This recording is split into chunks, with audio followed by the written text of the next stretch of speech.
పరిశుద్ధంగా అలాగే ఉంటాను యేసయ్య, నేను ఇలాగ ఉండను అని దేవుణ్ణి అడుగుతా ఉన్నాను. యేసయ్య అంటున్నాడు కదా, నిజంగా వచ్చేస్తావా నా దగ్గరికి?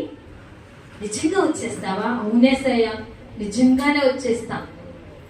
నువ్వు మనస్ఫూర్తిగా అడుగుతున్నావా? మనస్ఫూర్తిగా అడుగుతున్నాను యేసయ్య, నా పాపాలన్నీ ఒప్పుకుంటున్నాను అని ఈ మనిషి కోరుకుంటా ఉన్నాడు. పిల్లలు, మీ హృదయంలో కూడా అలాంటి పాపాలు ఎవరి దగ్గర ఉన్నాయా?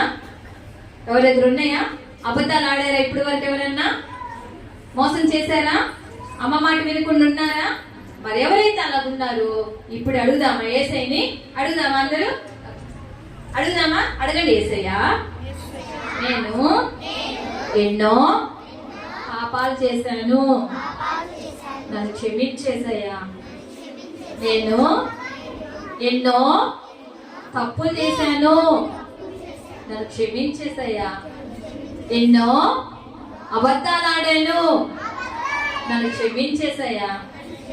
Please Yesayya, please Yesayya, I'm sorry Jesus, I love you Yesayya. ఇంకెప్పుడు చేయనేసయ్యా, ఇంకా అసలు ఎప్పుడు చేయనేసయ్యా. అరే, నిజంగా ఒప్పుకున్నారా మీ పాపాలు? ఒప్పుకున్నారా? నిజంగానా? వేసి గట్టి క్లాస్ కొట్టండి మరి.